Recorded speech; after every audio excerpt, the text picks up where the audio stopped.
हमारे आलोच्य विषय चल रहा है पतित पावन अवतार भुवन मंगल भुवन सुंदर अखिल रसामृत सिंधु प्रेम पुरुषोत्तम अखिल ब्रह्मांड नायक श्री कृष्ण चैतन्य महाप्रभु के जीवन आलेख संबंध में किंचित दिग्दर्शन करने का प्रयत्न कर रहे हैं। तो ये तो हमारे चलेगा जब तक महाप्रभु की कृपा होगी हम लोग आस्वादन करेंगे। जहाँ तक महाप्रभु की प्रेरणा होगी उनकी कृपा होगी हमारे दिल में बैठ करके जैसे वो परोसना चाहते हैं अपने कथामृत तदनुरूप ये मुख से महत्पुरुष के चर्वित चर्वन आस्वादन करने का चेष्टा करेंगे। भुवन पावन अवतार प्रेम पुरुषोत्तम श्री कृष्ण चैतन्य महाप्रभु के अमृतमय गाथा अमृतमय लीलामृत श्रवण करने मात्र ही कर्ण कुहर से प्रवेश करके अंतःकरण में जा करके उनके अंतःकरण को परिशुद्ध करने में समर्थ है ये कथामृत महाप्रभु की अमृतमय कथा। नरो लीलावत कैवल्लम भगवान जब लीला करते हैं साधारण एक मनुष्योचित लीला करते हैं। देखने में लगता है मनुष्योचित लीला लेकिन नहीं, वो तो अगम्य चिन्मय दिव्य है, वो तो मन बुद्धि के अगम्य है, वो अनुभव वेद्य है, वो कृपा साध्य है। जब भगवत कृपा होती है, कृपा कब होती है? जब उनके चरण में कायमन वचन से समर्पित हो जाते हैं तभी जाकर के भगवत कृपा से वो अगम्य वस्तु उनके हृदय में प्रकाश कर देते हैं प्रभु कृपा करके। तेषांगे वो अनुकंपार्थ अहं अज्ञानजं तम नाशयामि आत्मभावस्तु ज्ञानी दिव्य नवाच्यता। बोलते हैं ऐसे भक्त को मैं कृपा करने के लिए, किसको?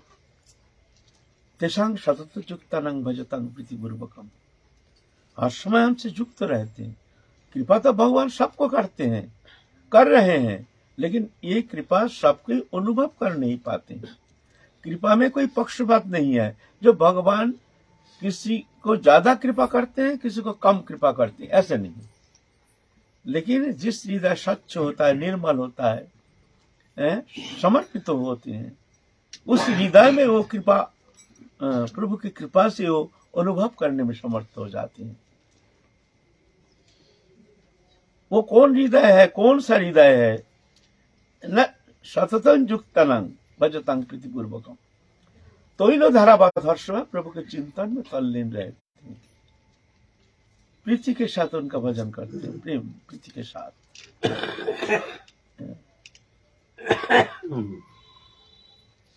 ऐसे भक्त को मैं ददामी बुद्धि जो गंतंग जिनमाऊंपजानती, ऐसे भक्त को मैं बुद्धि देता हूं जो समर्पित आत्मा है, हर्ष में युक्त रहते हैं। बोले सबको तुम देते क्यों नहीं बुद्धि? वो तो कैसे देंगे? वो तो समर्पित तो नहीं है, वो तो आपने को बुद्धिमान समझ रहा है। वो आपने को बुद्धिमान समझने का कारण भगवान कहते हैं, मैं कहता हूं ठीक है, तुम अपनी बुद्धिमत्ता के द्वारा तुम आगे चलते रहो। देखो जब तुम हार जाओगे, जब देखो कि तुम्हारे चेष्टा के द्वारा, तुम्हारे बुद्धिमत्ता के द्वारा वहां पहुंचना संभव नहीं है, जब कायम वचन से तुम इस तरह से समझ जाओगे, तब जाके हमारे शरण में आ जाना, फिर जाके हम तुमको बुद्धि देंगे। तुम तो बुद्धिमान मान रहे हो ना, इसलिए हम बुद्धि देते नहीं। ऐसे समर्पित आत्मा जो है उसको मैं बुद्धि देता हूं, है ना। तो भगवान कृपा करके भक्त के हृदय में बैठ करके वो लीला रस को आस्वादन कराते हैं।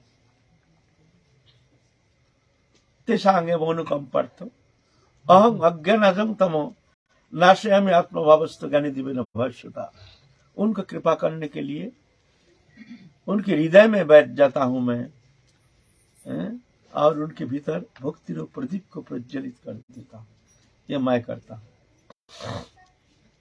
तो ऐसे महाप्रभु के जो शरणागत हैं तो वो ये लीला समझने में समर्थ होते हैं, आस्वादन करने में समर्थ होते हैं, और वो लीला अनुसरण करके जीवन को धन्याति धन्य करने में समर्थ हो जाते हैं, है ना।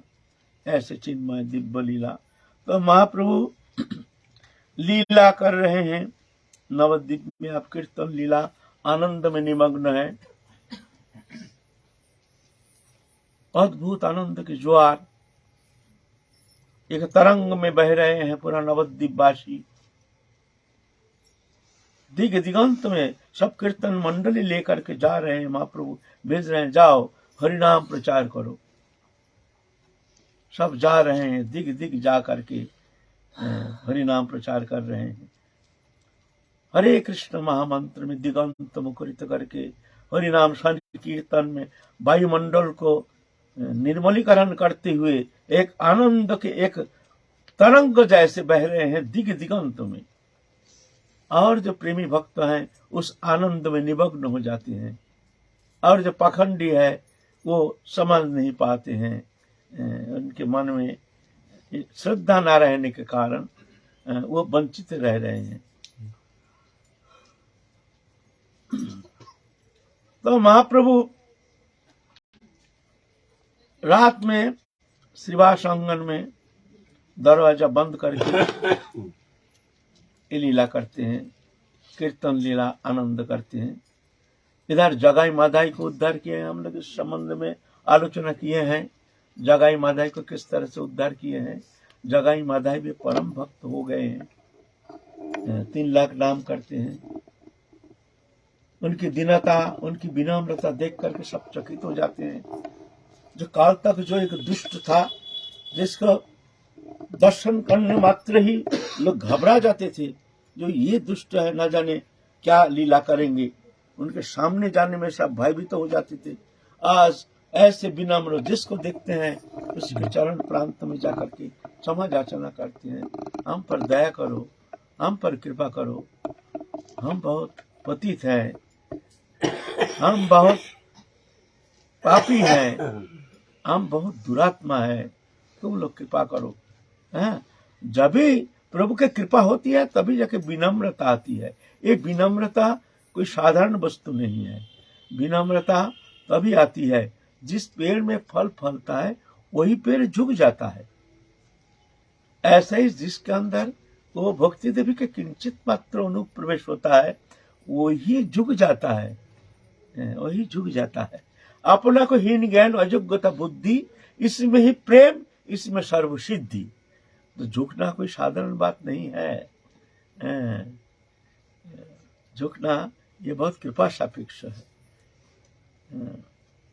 भक्ति है दीनगामिनी। जहां दीनता है वहां जाकर भक्ति रुक जाती है। अभिमानी हृदय वो भक्ति वो अनुभव करने में समर्थ है, वहां रुकती नहीं। लेकिन दीनता रूप पात्र बन जाता है, भक्ति देवी जाकर के उस पात्र में जाकर के रह जाते हैं। इसलिए भक्ति को कहते हैं दैन्य जननी। दैन्य जननी भक्ति को कहते हैं। जहां भक्ति देवी है वहां दीनता है, जहां दीनता है मान लीजिए वहां भक्ति भी है। दिखावा विनम्रता नहीं, वास्तविक स्वभाव से विनम्र, सबको सम्मान करते हैं, सबको आदर करते हैं, सबके अंदर प्रभु है ये जान करके सबके प्रति एक आदर बुद्धि, किसी का निंदा नहीं करते हैं, किसी का दोष नहीं देखते हैं, सबके प्रति आदर, ऐसे मनोवृत्ति हो जाती है। अगर ऐसा नहीं होता है तो समझना चाहिए अभी वो कृपा हमारे ऊपर, हमारे हृदय में अभी फलीभूत नहीं हो रहा है। ऐसा जान करके लज्जित होना चाहिए। बोलो। किसी वैष्णव ने कोई निंदा मूलक कार्य किया हो तो उसकी भी निंदा करना नहीं चाहिए। মদ্যপের গতি আছে কোনো কালে, বৈষ্ণব নিন্দুকের গতি কবু नहीं भाले।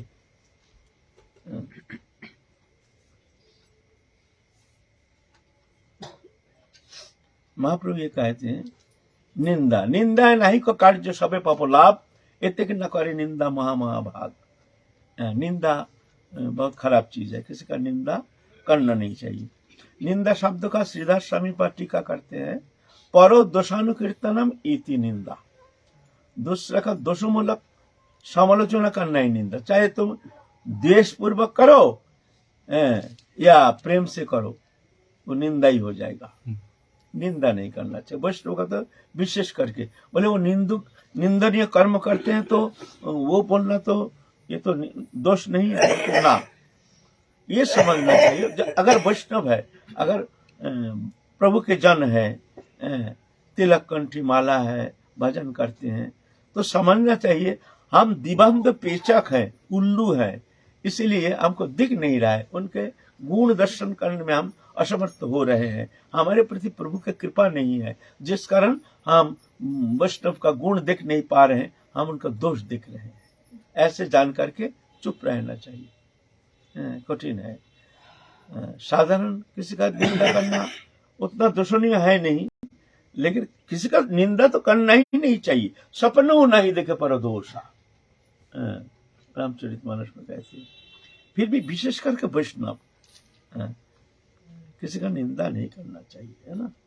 जहां तक हो, तुम अगर अच्छा ना लगे तो दूर रहो, लेकिन उनके प्रति दोष दृष्टि आ जाए, अश्रद्धा आ जाए, तो उनसे दूर रहना ही सर्वोत्तम है। उनसे दूर रहो, जिससे तुम्हारे भीतर उनके प्रति हीन भावना ना आ जाए। उस समय अगर निंदा नहीं की जाए तो अन्याय को बढ़ावा देना, कभी कभी ऐसी परिस्थिति आती है। बहुत सुंदर बात है। अन्याय को बढ़वा देना, तुम जानते हो तुम्हारे अंदर कितना अन्याय है। तुमने कभी छाती में हाथ धरा है? अगर सदगुरु का बंदा है, छाती में हाथ धरो, देखो तुमने जीवन में कोई अन्याय पाप कर्म नहीं किया है, कर रहे हो, चिंता करो ना, तुम देखोगे तुम्हारे अंदर क्या क्या क्या तुम्हारे अंदर गंदगी भरा हुआ है। अपना हृदय को दूषित रख करके दूसरे का कर्म का समालोचना करना, ये प्रतिवाद नहीं, इसमें कोई मंगल नहीं होता है। वैष्णव जो होता है वो अपना प्रतिवाद करेगा। एक साधु था, उसने एक कटोरी रखता था अपने पास, रोज इसको ऐसे करके धार लगाते थे, बढ़िया करके धार देते थे। किस लिए रखा? थैला में रखता था। अगर हमने कोई वैष्णव का निंदा किया, कभी हमने कोई गलत कर्म किया, हमारे द्वारा कोई गलत कर्म हो गया, किसी वैष्णव को दुखी किया, किसी वैष्णव का निंदा किया, कोई वैष्णव अपराध किया, तो ये कटारी से मैं अपना मस्तक को छेदन कर दूंगा। मैं सूर्य चंद्र साक्षी रख करके, मैं भगवत चरण कमल साक्षी रख करके मैं प्रतिज्ञा करता हूँ। ऐसा करके एक कटारी रखता था अपने पास हर समय। भूल हो गया तो मारेंगे अपने ऊपर। ये देखो प्रतिवाद, देखा है, यह है प्रतिवाद। तुम अपने को शोधन करो, जगत सुधर जाएगा। जगत ये दोषमय है, किसका दोष देखोगे? प्रतिवाद करो। अपना जो तुम्हारे भीतर गंदगी है, तुम्हारे भीतर जो पाप मलिनता है, उसको कौन दूर करेगा? उसके प्रति तुम्हारा ध्यान नहीं। तुम दूसरे का दोष देख करके उसका प्रतिवाद करने के लिए तैयार हो जाते हो। तुम्हारे अंदर जो गंदगी है उसका प्रतिवाद कौन करेगा? तो ये बात चलता नहीं। क्षमा करे, जैसे इनने वो प्रश्न रखे, प्रतिवाद अगर मतलब आश्रमिक जीवन पे कुछ क्षेत्र पे अगर प्रतिवाद ना करे तो पूरा अव्यवस्था हो जाएंगे, पूरा अव्यवस्था हो जाएगी। प्रतिवाद में कुछ नहीं होता है। इसलिए अगर तुम्हारा गुरु है, अगर कोई महत् पुरुष है कोई, तब उनके साथ जाके आलोचना करो। स्वतंत्र रूप से तुम अगर कुछ करने जाओगे, शायद इसमें तुम्हारा ही नुकसान हो सकता है। उनका कोई गुरु है आश्रम में? अगर गुरु नहीं है, कोई नहीं है, तो आश्रम में रहना ही नहीं चाहिए। वो तुम्हारे मंगलकारी नहीं है। अगर गुरु है तो उनके पास, उनके सानिध्य में जा करके उनसे आलोचना करो, उनसे बोलो, वो क्या कहते सुनो, सुन करके तुम कर्तृत्व अभिमान लेकर के अपने ऊपर सब जिम्मेदारी लेकर के तुम सोचते हो इसका हम कुछ विधान करेंगे, ये करेंगे, ऐसा करेंगे, तैसा करेंगे। ये तो तुम्हारा अहंकार है, ये अहंकार तुमको नष्ट करेगा। ये सीधा बात है। अगर कोई आचार्य है ऐसा आश्रमिक जीवन में, तो पहले बड़े प्रेम से उनकी विषय आलोचना। अगर मान लो ऐसा कोई है नहीं हुआ, तो वहां छोड़ के जाना ही अच्छा है। वहां कोई है नहीं, सुनने वाला है नहीं, हमारा आलोचना करने का कोई है नहीं, या कोई महत् पुरुष है नहीं, तो बात अलग है। तो ये नहीं रहना ही अच्छा है।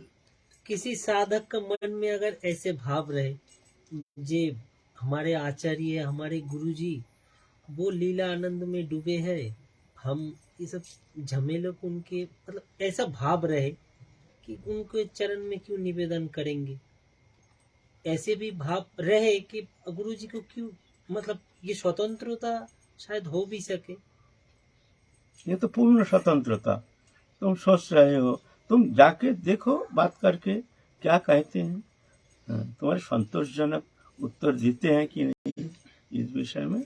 गुरु है तो गुरु चरण में, गुरु सान्निध्य में जा करके तद्विद्धि प्रणिपातेन परिप्रश्न सेवया उपदीक्षन्ति ते गानं गणेन तत्त्वदर्शिनः।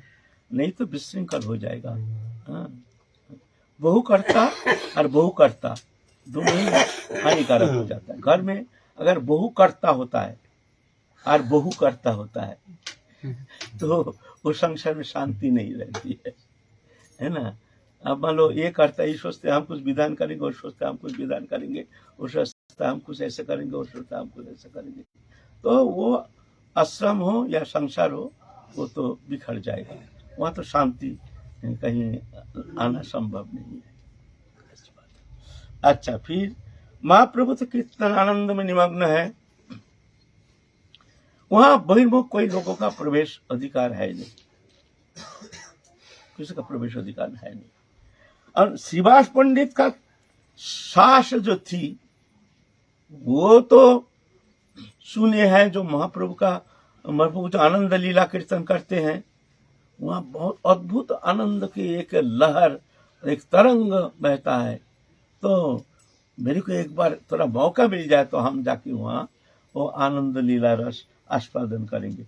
लेकिन बहुत बार कहा है श्रीवास पंडित को और भक्तों को निवेदन किया, जो हमको एक बार थोड़ा सा कुछ समय के लिए थोड़ा सा हम देखेंगे महाप्रभु कैसे कीर्तन करते हैं, कैसे भरपूर कीर्तन करते हैं, वो आनंद कैसे है। हमारी मन में इच्छा होती है, मेरे मन में भी शुद्ध भावना है, आप लोग थोड़ा सा हमको सहयोग दीजिए। मेरी मन की बड़ी तमन्ना है, हम थोड़ा महाप्रभु कीर्तन आनंद में निमग्न हो जाएंगे। तो वहां स्त्री जाति का तो प्रवेश है नहीं वो कीर्तन आनंद में। तो श्रीवास की जो सास है, एक दिन क्या किए हैं, एक तो ड्राम था, एक तो चावल वावल रखने का, उसके अंदर बैठ गई एक कोने में।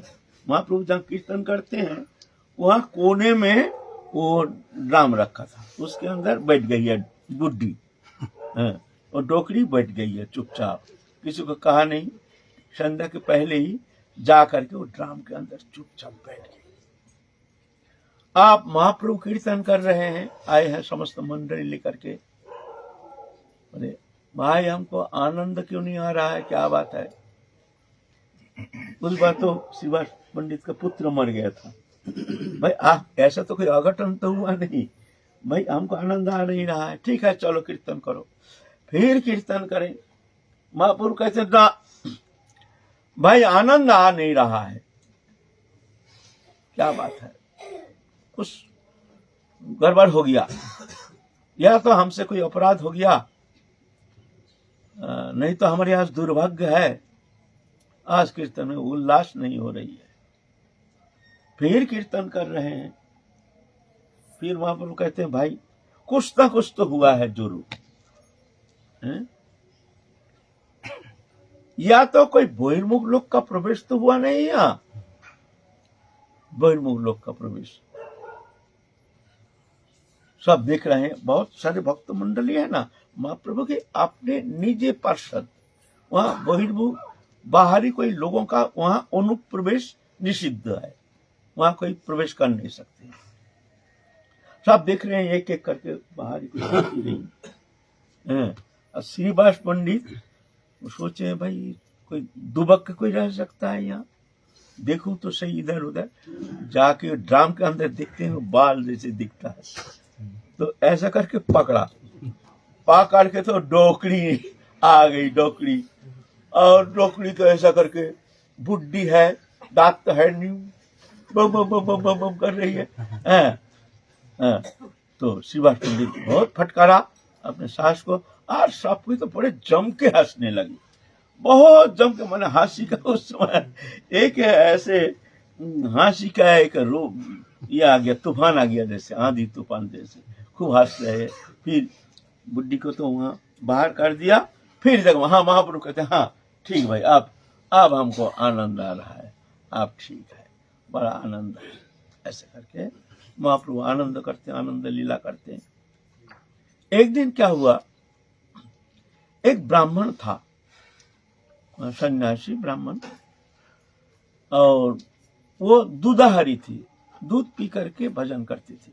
महाप्रभु के संप्रदाय का संबंधित कोई भक्त नहीं था, वो अलग उपासना करते हैं। उनको कोई अलग ज्ञान मार्ग की कोई उपासना पद्धति अपना करके उपासना करती थी, लेकिन महाप्रभु के प्रति उनकी श्रद्धा थी।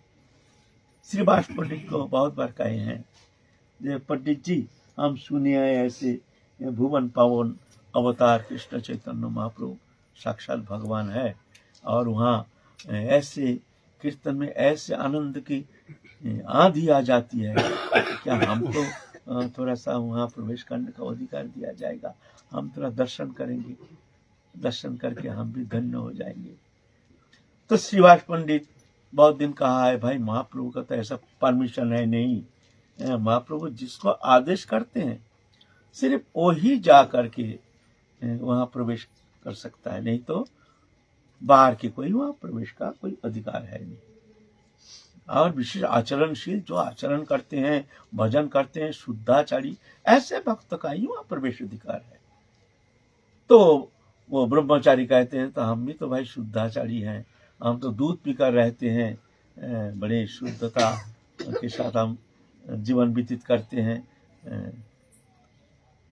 अकुमार ब्रह्मचारी हैं हम, हमारे लिए थोड़ा सा का मौका नहीं मिलेगा, अब हमको ले चलो। तो श्रीवास पंडित सोचे हैं,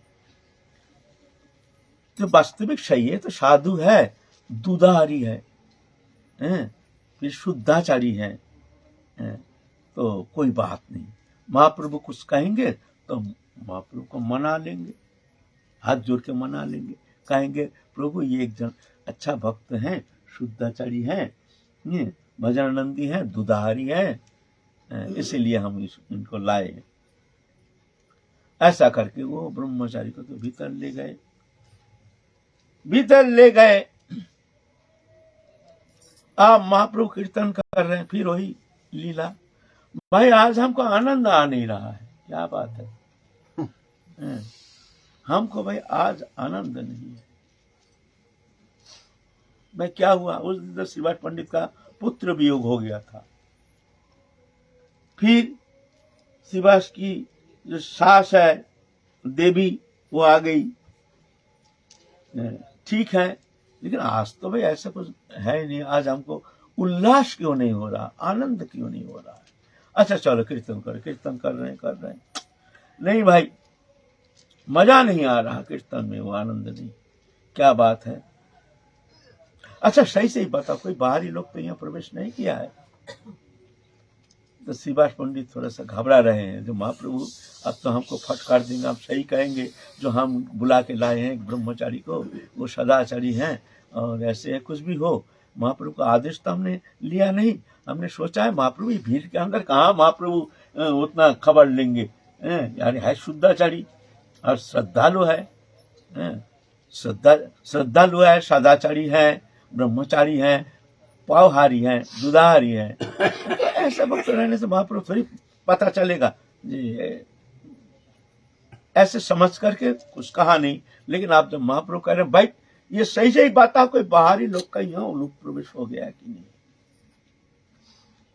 तो श्रीवास पंडित तो कहते प्रभु, हाँ प्रभु एक व्यक्ति आया है, लेकिन प्रभु वो ना बहुत शुद्धाचारी ब्रह्मचारी,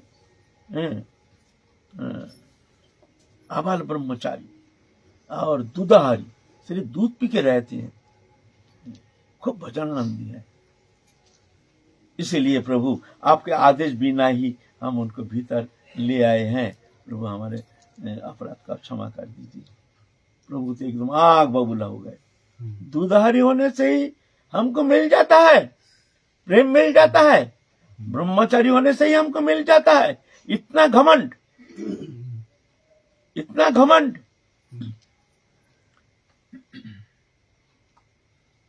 एकदम आग बबूला हो गया। वो ब्रह्मचारी को बुलाया, तुम्हारे इतना साहस कैसे हो गया? तुम ब्रह्मचारी हो ये घमंड, तुम दूधाहारी हो ये घमंड, तुम सदाचारी हो ये घमंड। अभिमानं सुरापानं गौरवं रौरवं समम प्रतिष्ठा सुखरिविष्टा त्रयं त्यक्ता हरिं भजेत। ये घमंड लेकर तुम उस प्रेम मार्ग में आना चाहते हो, तो वो प्रेम लीला आस्वादन करना चाहते हो, निकल जाओ यहां से। इतना अधिकार तुम्हारा हुआ नहीं। अगर वो चाहते हो तो दीनहीन होकर उनके शरण में आ जाओ। छोटा बच्चा टट्टी पेशाब करके पड़ा रहता है, लेकिन माँ उसको सब साफ करा करके गोदी में ले लेती है। वो कुछ जानता नहीं है, कौन समर्पित है। माँ को छोड़कर कुछ जानता नहीं, इसीलिए माँ भी बच्चा को छोड़कर कुछ जानता नहीं। कहीं जाते हैं, माँ बच्चा को गोदी में लेके जाते हैं। भूख लगता है, बच्चा कहता नहीं है, माँ जानते हैं हमारा बच्चा का भूख लग गया, माँ तुरंत जाकर उसको स्तन पान कराते हैं। हर स्थिति में माँ नजर रखते हैं। आप घर में गए, देखते एक छोटा सा बच्चा सोया हुआ है, तो आप ये समझना माँ कहीं दूर नहीं है, वो नजदीक ही है। कहीं रसोई घर में नहीं तो कहीं छोड़ के कहीं दूर गए नहीं, ये समझना। ऐसा ही जो शरणागत भक्त होते हैं, जो दीनहीन होते हैं, दीनहीन, कुछ जानते नहीं। बच्चा जैसे माँ को छोड़ के कुछ जानते नहीं, माँ के सिवा कुछ जानते नहीं, कुछ बोलना आता नहीं, कोई ज्ञान नहीं, कोई बुद्धि नहीं, लेकिन माँ को छोड़ के कुछ जानते नहीं है। हर स्थिति में माँ माँ माँ के गोदी में चढ़ करके शेर को भी पाम दिखाता है। ऐसे समर्पित हो, माँ उसको हर समय अपने गोदी में लेके चलते हैं, सब समय हर समय। तो ऐसे ही भक्त जो होते हैं ऐसे ही होते हैं, निराभिमानी, ऐसे ही समर्पित हो, ऐसे ही ठाकुर जी को छोड़कर कुछ जानते नहीं, ऐसे ही समर्पित आत्मा। जेतु सर्वाणि कर्माणि मयि सन्न्यस्यमत्परा अनन्यनैव योगिनमं ध्यायन्ति उपासते तेषामहं समुद्धर्ता मृत्यु संसार सागरात् भवामि रचिरात् पार्थ मयि अभिषिक्त चेतसाम्। भगवान कहते ऐसा जो भक्त है, मैं उसको बहुत जल्दी, मैं अपने कृपा के बल पर उसको संसार सागर से पार करके अपना पास बुला लेता हूं। ऐसे जो भक्त समर्पित आत्मा होते हैं, उसके उद्धार करता मैं बन जाता हूं। उसको उद्धार होने के लिए उसको चिंता करने का आवश्यकता नहीं है। तेषां अहं समुद्धर्ता मृत्यु संसार सागरात्, मृत्यु में संसार से उद्धार करने वाला मैं बन जाता हूं। उसको चिंता करने का ही जरूरत नहीं है। और क्या ना, अचिरात, बहुत जल्दी, यह समर्पित आत्मा। तो ऐसे जो भक्त हैं, भगवान तो उनका दोष नहीं देखते हैं, उसका क्रिया नहीं देखते हैं, उसका अंदर क्या अपराध ये नहीं देखते हैं, उसका संस्कार देखते नहीं है, देखते ही समर्पित है। तमेव शरणं गच्छ सर्वभावेन भारत तत्प्रसादात् परं शांति स्थानं प्राप्स्य शाश्वतम्। अर्जुन, सर्वत भाव से तुम उनके शरणागत हो जाओ। शरणागत माने कायम मन वचन से उनके हो जाओ। शरणागत तुम क्या उनके हो जाओगे? तुम्हारा क्या क्षमता है? तुम उनके हो जाओगे? चेष्टा करने से ही हम हो जाएंगे ठाकुर जी का शरणागत, हम हो जाएंगे। इच्छा करने से हम शरणागत हो जाएंगे। तो शरणागति का लक्षण क्या है? शरणागति किसे कहते हैं? तुम समर्पण कर दोगे अपने आप को, ये भी अहंकार है ना, अहंकार है ना। हम समर्पित हो जाएंगे तो है ना, हम है ना। तो तुम कैसे समर्पण करोगे? तुम अपने मन को ही संयम करने में तुम असमर्थ हो, अपने इंद्रिय वृत्ति को तुम संयम करने में असमर्थ हो, हैं? हैं? तो कैसे तुम समर्पित हो जाओगे? समर्पण माने ये अहंकार को हटा देना, कर्तृत्वपन को छोड़ देना, वहां प्रभु का कर्ता बनाओ। जो कर रहे हैं प्रभु कर रहे हैं, जो हो रही है प्रभु की इच्छा, जो होगी प्रभु की इच्छा, ऐसे जानकर के दृष्टा बन के, छोटा बच्चा जैसे कुछ जानते नहीं है क्या हो रहा क्या नहीं हो रहा, ऐसे ही भगवान के ऊपर, प्रभु के ऊपर सब छोड़ के इस शरीर में, घट में प्रभु का कर्ता मान करके, खुद अकर्ता बन के, उनके दास बन के, प्रभु के प्रसन्नता के लिए जो कर्म संपादन करते हैं, यह है समर्पण। यह समर्पण, जहां कर्तृत्वाभिमान वहां समर्पण होना मुश्किल है। समर्पण का लक्षण क्या है? हम समर्पित है, इसका क्या लक्षण है? कौन लक्षण के द्वारा हम जानेंगे जो हम समर्पित हो चुके हैं व हो रहे हैं? बोलिए, लक्षण तो होगा ना। सभी तो समर्पित हैं, हम भी, आप भी, सब। जब भगवत भजन करने के लिए आए हैं तो समर्पण ही तो मूल साधना है। तमेव शरणं गच्छ सर्वभावेन भारत। शरणागति के लक्षण ये है, शुभ अशुभ कोई भी परिस्थिति में अगर तुम्हारी चिंता आ जाती है, विक्षेप आ जाती है, तो समझना तुम्हारी शरणागति हुआ नहीं। वहां कोई विक्षेप नहीं, कोई चिंता नहीं, हर स्थिति में शांत हो, क्योंकि कर्ता प्रभु है। कर्ता हम नहीं है, कर्ता प्रभु है। जो कर रहे हैं प्रभु कर रहे हैं। जैसे करोड़पति घर के नौकर नौकरी करता है, काम दिन रात करता है और बहुत अच्छी तरह से करता है, लेकिन वो जानता है जो ये घर का मालिक हम नहीं है। मालिक का करोड़ों रुपया आमदनी होने से नौकर का आनंद नहीं होता है, क्योंकि ये हम नहीं तो नौकर है। मालिक का करोड़ रुपया नुकसान होने से नौकर का कष्ट नहीं होता है, क्यों? यहाँ हम तो करता नहीं है ना। ऐसे इस घट में रह करके तुम करता नहीं, इसका हम कैसे जानेंगे? ना विक्षेप नहीं। दुखेषु अनुद्विग्न मना सुखेषु विगत स्त्रिया। जब कोई नुकसान हुआ तो हम तो करता नहीं है, प्रभु की इच्छा है, तो हमको क्यों विक्षेप होगा? करता प्रभु है। तो आया तो हर्ष नहीं, गया तो विषाद नहीं, शांत। कोई वस्तु नष्ट हो गया, करोड़ रुपया नुकसान हो गया, तो हमारा क्या गया? हम तो नौकर है ना, मालिक तो प्रभु है ना, तो हमारा क्यों चिंता की क्या कारण है? घर में आग लग गया तो हमारा क्या गया? किसका घर में आग लग गया? बढ़िया हुआ, जला दो। जैसे नामदेव भगवान ने क्या किया? परीक्षा करने के लिए उनका झोपड़ी में आग लगा दिया। वो बड़ा नाचने लगा, बाहर आके नाचने लगा, अरे प्रभु के कितनी कृपा है, देखो, अरे प्रभु के कितना, हमारे पति प्रभु के कितना कृपा। क्या कृपा? नहीं, हमारे झोपड़ी के प्रति भी हमारे आसक्ति हो सकती है, इसीलिए हमारे झोपड़ी में आग लग गया। प्रभु ने हमारे माया मोह ममता को नष्ट करने के लिए प्रभु के कितनी कृपा, देखो कितनी चिंता। जिस झोपड़ी में भी मेरी आसक्ति हो सकती है, वस्तु के प्रति हमारी आसक्ति हो सकती है, तो ये हमारी आसक्ति नष्ट करने के लिए प्रभु ने आग लगा दिया। आहा, आनंद है। प्रभु ये लोटा लेकर के अग्नि में दे रहे हैं। प्रभु ये भी बंधन का कारण, अपना लगता जो है लेकर के ये लो प्रभु अग्नि में देते हैं। प्रभु ये भी बंधन का कारण, ये भी बंधन का कारण, ये भी ले लो। यह समर्पण। दुखेषु अनुद्विग्न मना सुखेषु विगत स्त्रिया वीतराग भय क्रोधा स्थितो धीर मुनि लुच्यते। इतना सहज नहीं है आत्मसमर्पण।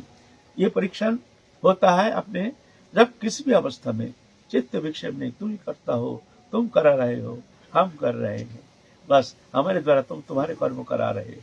आया तो हर्ष नहीं, गया तो विषाद नहीं। ये भावना होनी चाहिए, तब जानना जो ये समर्पण है। अब जब चिंता आ जाती है, हाय हाय आप क्या होगा, हाय हाय आप क्या होगा, तो समझ लेना तुम्हारा समर्पण हुआ नहीं। चिंता है ना, करता हो तुम, कर्ता बनने के कारण तुम्हारी चिंता आ गई है, ये बात है। तो इस तरह से महाप्रभु ने वो ब्रह्मचारी को बड़ा फटकार के बाहर कर दिया। जब बाहर कर दिया, वो भी प्रभु की कृपा, बहुत कृपा, वो जाकर खूब रो रहा है, फुट के रो रहा है। अच्छा हुआ प्रभु हमारे घमंड को तुमने नष्ट कर दिया प्रभु। तो हमको भक्ति मिले ना मिले, तुम्हारे चरण कमल मिले ना मिले, लेकिन प्रभु तुमने हमको इतना सुंदर ज्ञान प्रदान किया जो हमारे जीवन में एक मंगलमय एक सूचना है। हमारे अंदर एक घमंड था प्रभु, तुम हमारे घमंड को नष्ट कर दिया। प्रभु तुम्हारे बहुत कृपा, तुम मिलो ना मिलो, लेकिन तुम्हारी जो ये कृपा, ये बहुत कृपा है हमारे लिए, हम जैसे अभिमानी जीव के लिए बहुत कृपा। ऐसा करके वहां फुट फुट के रो रहे हैं। ठीक किया प्रभु, हम तो अयोग्य हैं, हम तो वहां जाने का अयोग्य हैं, अभिमानी, हम ब्रह्मचारी हैं, हम शुद्धाचारी हैं। ऐसे अभिमान लेकर के अभिमानम सुरापानम गौरवं रौरवं समम प्रतिष्ठा सुकरी विष्ठा प्रैंक त्यागता हरिक भजे। प्रभु ये अभिमानी जीवात्मा है, तुम हमको बहुत अच्छा शिक्षा दे दिया प्रभु। अच्छा हुआ, बढ़िया, ये होना चाहिए था।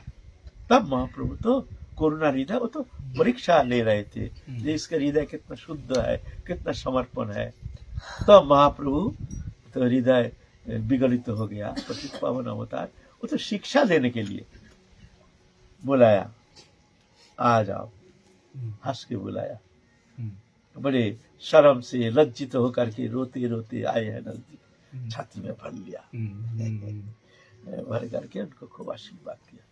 तुम रोज आना यहाँ आकर के कीर्तन में तुम अंश ग्रहण करो, ऐसे करके ये महाप्रभु की कृपा है ना। महाप्रभु दिखाते हैं, अभिमान लेकर के वहां जाने का चेष्टा नहीं करना। विद्वत्ता का अभिमान, कौलीन का अभिमान, हम कुलीन है, हम ब्राह्मण है, ये अभिमान, ज्ञान का अभिमान, तपस्या का अभिमान, वैष्णवता का अभिमान, ये सब अभिमान है, ये सब अभिमान है। हम वैष्णव है, ये अभिमान है। हम त्यागी है, ये अभिमान है। कौन सा वस्तु हमारा है, हमने त्याग किया, शरीर तक तुम्हारा नहीं, तो कौन सा वस्तु त्याग किया। अब त्याग का अभिमान लेके बैठे हो, मैं त्यागी हूं, ये भी अभिमान है ना, ये भी अभिमान है। तो इस तरह से महाप्रभु बड़ी अच्छा शिक्षा प्रदान की है। सब धन्य धन्य कर रहे हैं, बड़े कीर्तन आनंद में सब ऐसे निमग्न हो रहे हैं। वो ब्राह्मण, वो ब्रह्मचारी भी परम आनंद में महाप्रभु की कृपा प्राप्त करके उनके हृदय ग्रंथि खुल गया। वो दिव्य भाव में आवेशित होकर के महाप्रभु कीर्तन में वो रोज आते हैं, रोज कीर्तन करते हैं, महाप्रभु के एक पार्षद बन गए हैं। जय जय श्री राधे। फिर काल हम लोग आगे चलेंगे, महाप्रभु की ये अमृतमय लीला हम लोग आस्वादन करने के लिए प्रयत्न करेंगे। आज की कथाएं विश्राम। जय जय श्री राधे।